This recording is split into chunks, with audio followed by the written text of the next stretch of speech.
कोयला कोयला जितना काला है, उनको निकालने के लिए काम करने वाले मजदूरों की जिंदगी को भी इतना ही काला बना देता है। जी हाँ, कभी आग लगने के कारण, तो कभी जमीन बहने के कारण, तो कभी माइंस में पानी भर जाने के कारण कितने मजदूरों की मौत होती है। इनको अपने परिवार को खोना पड़ता है। क्यों? क्योंकि ये गरीब है, उनकी मजबूरी है यहाँ पर काम करना, इसीलिए ये लोग कार्य करते हैं। तो चलिए जानते हैं ऐसी ही एक कहानी को। नमस्कार मित्रों, अब तक आपने जो वीडियो और फोटो जिसमें देखा, ऐसी ही दिल दहलाने वाली दर्दनाक कहानी हम आपको बताने जा रहे हैं, जिसमें 65 मजदूर एक ऐसे ही कोल माइन में फंस जाते हैं और उसको निकालने के लिए एक रेस्क्यू ऑपरेशन चलाया जाता है। इसको जानने के लिए हमको चलना पड़ेगा पश्चिम बंगाल। जी हाँ, पश्चिम बंगाल के आसनसोल इलाके में रानीगंज जो इलाका है, उसमें एक महावीर कोलियरी माइन थी।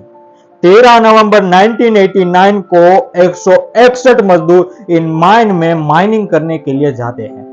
मैं आपको बता दूं कि ये माइन में 24 घंटे माइनिंग होती रहती है।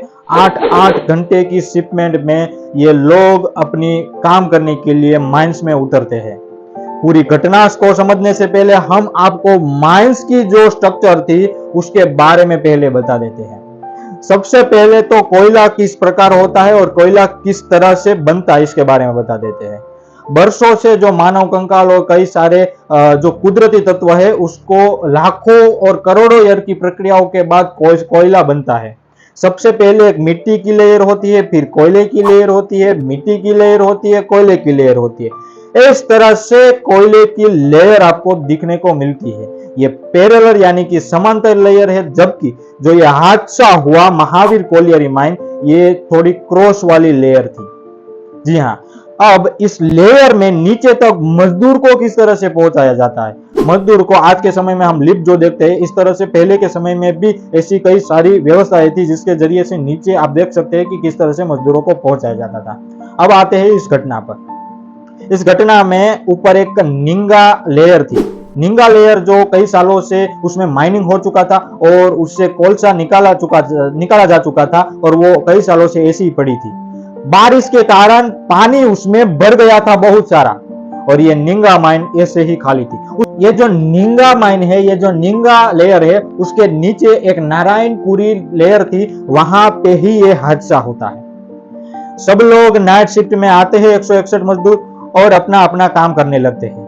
ये जो निंगा माइन थी, निंगा लेयर थी, उसके नीचे नारायणपुरी लेयर में ब्लास्ट किया जाता है और ये ब्लास्ट के जरिए ही कोयला फिर लोग निकालते हैं और फिर ऊपर भेजते हैं।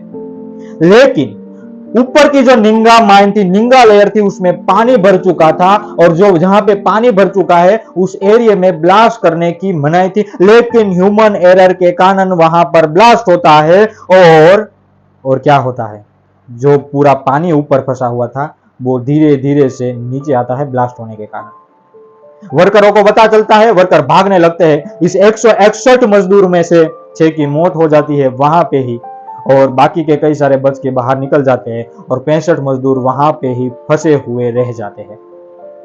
अब ये 65 मजदूर कहां पे थे? जो ब्लास्ट हुआ उसके अपोजिट साइड पे 65 मजदूर फंसे हुए थे, और इसी को निकालने के लिए the great Bharat rescue operation चलाया जाता है। अब क्या होता है, अब ये मिशन को कामयाब करने के लिए एक ऑफिसर था, रेस्क्यू ऑफिसर, जिसका नाम था जसवंत सिंह, जिसको इस माइन से कोई लेना देना नहीं था।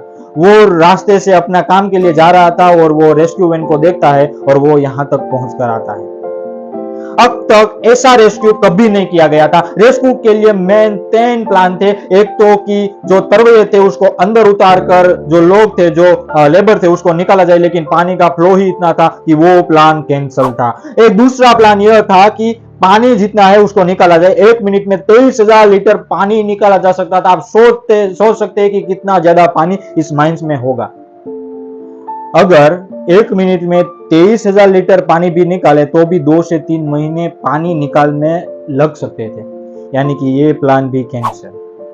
जसवंत सिंह गिल आया और उसने अपना प्लान रखा कि 22 इंच का नीचे गड्ढा करेंगे और जिसमें ह्यूमन आ जाए ऐसी एक कैप्सूल बनाएंगे।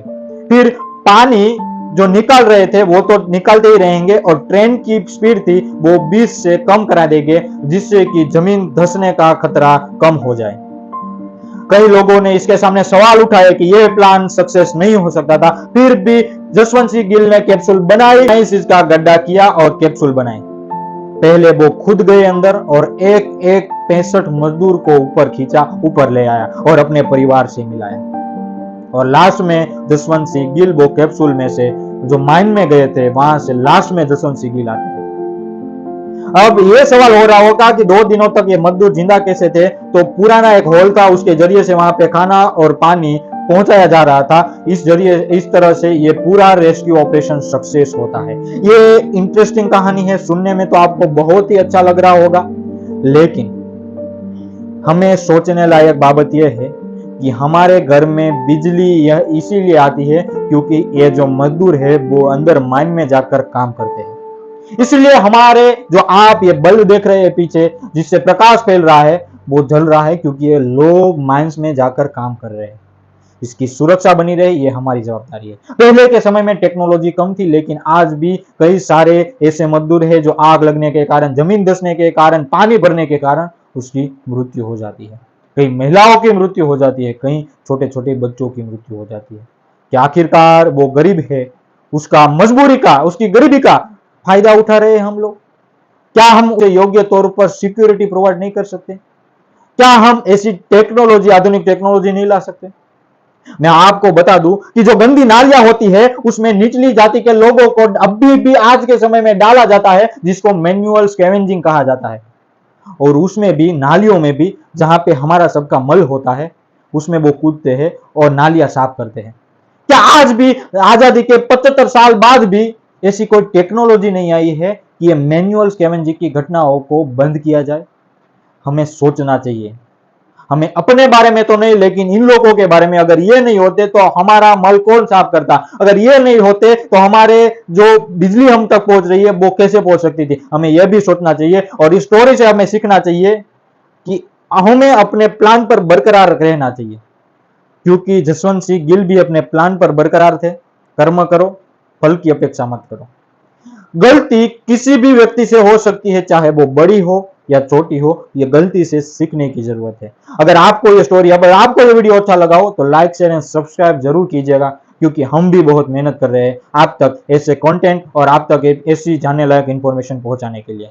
वीडियो को देखने के लिए धन्यवाद। लाइक, शेयर एंड सब्सक्राइब जरूर कीजिएगा। आभार और अपना मंतव्य कमेंट बॉक्स में जरूर डालिएगा। धन्यवाद।